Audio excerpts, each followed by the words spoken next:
મિત્રો, ભારત માતા કી જય, વંદે માતરમ. હું મુકેશ વિશ્વકર્મા પંચાલ આપની વચ્ચે આપણી ચેનલ આપણે કંઈક નવું કરીએમાં અલગ અલગ મુદ્દા સાથે રોજ આપણે સમાચાર આપીએ છીએ. એમાં આજના સમાચારમાં સૌથી પહેલાં તો 20 વર્ષથી 80 વર્ષ સુધીના કોઈપણ લોકો આપણી સાથે ગદ્દારી કરી શકે છે અને ગદ્દારી કરનારની કોઈ પ્રતિમા નથી હોતી, એટલે ચેતવું જરૂરી છે. હવે સમાચારની શરૂઆત કરીએ તો સૌથી પહેલા મુદ્દામાં 8 મહિનામાં 1800 મ્યુલ બેંક ખાતામાંથી સાયબર ફ્રન્ટના 100 કરોડથી વધુના ટ્રાન્ઝેક્શન થઈ ગયા. તમામ રૂપિયા વિદેશ મોકલી દેવાયા. હવે હું એવું માનું છું કે આ જે વિદેશ મોકલાયા એ બેંકની મિલીભગત વગર થઈ શકે કશું? તમે કોઈક 1 લાખનું ટ્રાન્ઝેક્શન ખોટું કર્યું હોય, તમારે ત્યાં નોટિસ આવે તો શું આ ઇન્કમટેક્સના અધિકારીઓ કે બીજા કોઈને ખબર નહીં પડી હોય? પણ માત્ર ને માત્ર બેંકની અને સરકારી અધિકારીઓની મિલીભગતથી આ ફ્રોડ થતા હોય છે અને બે ખોફ ચાલે છે, એની કોઈ ક્યાંય લોકોને ડર નથી. બીજો મુદ્દો છે, હવે ખબર પડી કે બ્રિજની અંદર પ્રોબ્લેમ કેમ છે. કારણ કે બ્રિજનું જે ઇન્સ્પેક્શન કરી શકે તેવા જે સેલ છે એ સેલમાં 2 વર્ષથી કોઈ ભરતી કરવામાં નથી આવી, એટલે એ ભગવાન ભરોસે ચાલે છે. આવું સર્વેમાં આવ્યું, ભરતી થતી નથી. હવે પછી ઇન્સ્પેક્શન કોણ કરે એ સવાલ છે, અને કેમ બ્રિજોમાં આવું થાય છે એ તો આવી ગયું સામે આપણી, કે ગમે તેવા માણસો ઇન્સ્પેક્શન કરે તો પછી એ બ્રિજ એટલે એના ઉપરથી ચાલવું, એ સરકાર ઉપરનો વિશ્વાસ આપણો તૂટી જાય. બરાબર છે. ત્રીજો મુદ્દો છે, હાટકેશ્વર બ્રિજ અમદાવાદ ખાતે 3 વર્ષથી ધંધા ઠપ થઈ ગયા છે લોકોના.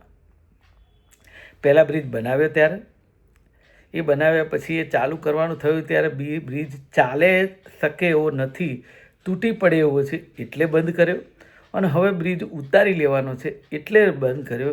એટલે ત્યાંના જે હું માનું છું 1.5 કિલોમીટરના કે કિલોમીટરના જે ધંધાર્થીઓ છે આ બધાને તાળા મારવા પડે પોઝિશન છે.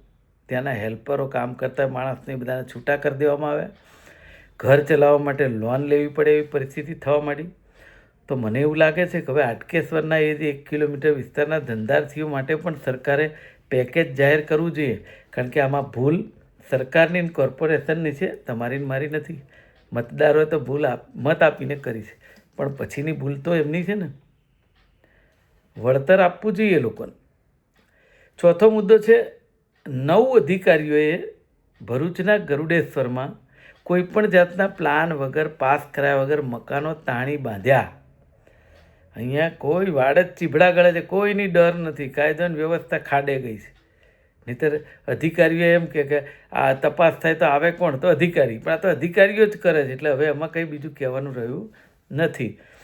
હવે અમદાવાદમાં કેટલીક એવી જગ્યા છે જ્યાં પશ્ચિમ વિસ્તારમાં, ખાસ કરીને રિંગ રોડ ઉપરથી સ્ટાર્ટ કરીએ તો શીલજ, સાયન્સ સિટી વિસ્તાર, સોલા, ભાડજ, ત્યાં R3ની જે જગ્યાઓ છે એની અંદર કોઈ પ્લોટ હોય પ્રાઇવેટ તો એમાં 100, 150, 200 વારનું બાંધકામ કદાચ પાસ થાય, એની જગ્યાએ હજારો વારના બાંધકામ એ લોકોએ કરી નાખ્યા છે.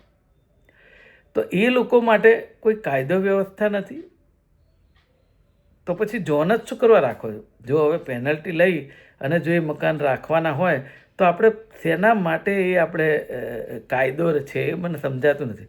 જે મકાન બંધાતું હશે ત્યારે શું અધિકારીના ધ્યાનમાં નહીં હોય? ત્યારે કોઈક બંડલ મળી ગયું એટલે અધિકારી ત્યાંથી જતા રહ્યા, એટલે બાંધનાર કે હવે અહીંયા કંઈ વાંધો નથી. એટલે આ ભ્રષ્ટાચારથી આખું ગુજરાત અને હવે તો કહીએ કે દેશ ચાલે છે એવું કહી શકાય. બોલો, એક એવો કિસ્સો બહાર આવ્યો છે, ખૂબ મોટા નેતાની ભલામણ હતી. રૂલિંગ સરકારના કાર્યકર્તા એક ઓફિસમાં ગયા અધિકારીને મળવા એમનું કામ માટે. કાર્યકરને બેસાડી રાખ્યો, ભલામણ હતી એટલે. છેવટે પૈસા લીધા વગર કામ ના કર્યું અને વહીવટ તો માગ્યો જ.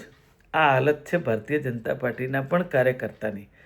કોંગ્રેસના કાર્યકર્તાની હોય એ તો સ્વાભાવિક છે કે સરકાર નથી, પણ આ તો રૂલિંગ સરકાર.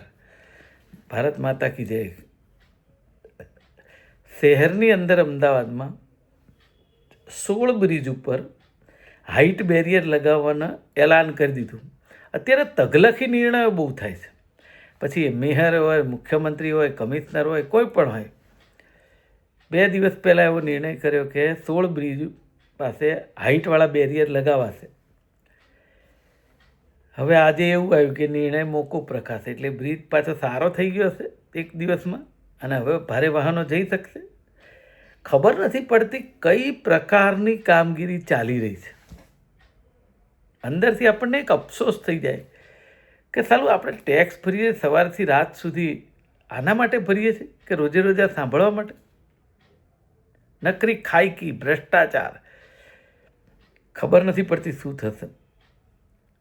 સમૃદ્ધ ગુજરાતમાં 3.65 કરોડ લોકો મફત સસ્તા અનાજના ભરોસે સરકારી દાવાઓનો ફિયાસ્કો થઈ ગયો છે. આટલા લોકો સરકારી અનાજ ઉપર જીવે છે, એની લાઈનમાં ઊભા હોય છે. માથાદીઠ આવક વધી છે, આ વાત પણ ખોટી સાબિત થઈ.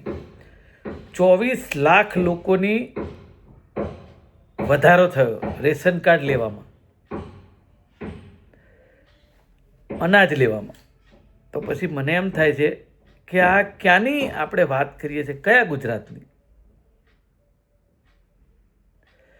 છેલ્લો મુદ્દો છે, શેર બજારમાં અનેક ગણો ફાયદો લેવાની લાલચમાં ગઠિયાઓ લોકોને ફસાવી રહ્યા છે, પણ કોઈ સરકાર કે અધિકારીઓ એનું કશું જ બગાડી નહીં શકે.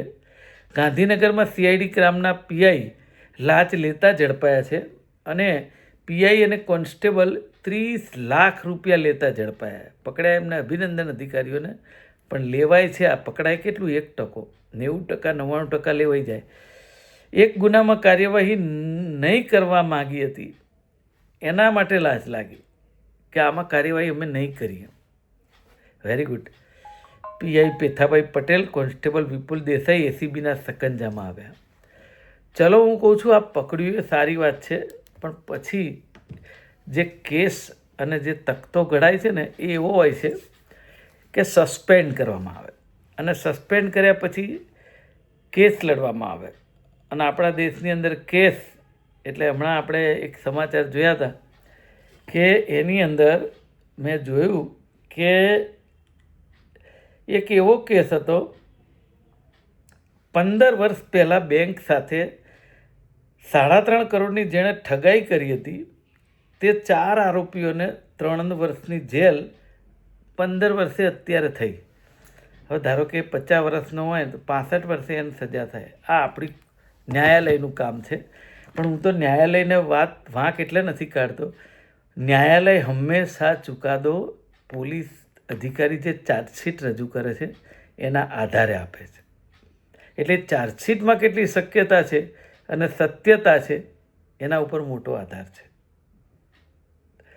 વિચારવાની ખૂબ જરૂર છે. કાયદો અને વ્યવસ્થા તો ખાડે ગઈ છે.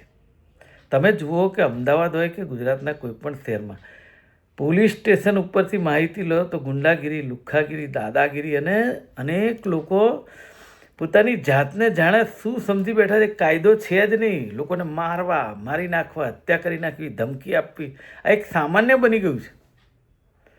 આમાંથી છુટકારો નહીં મળે આપણને. વિચારવાનું તમારે મારે છે, સામાન્ય માણસને, સારા માણસોને, સજ્જન માણસોને. બાકી જે લોકો આ કામો કરી રહ્યા છે એને તો કંઈ ફરક જ પડતો નથી.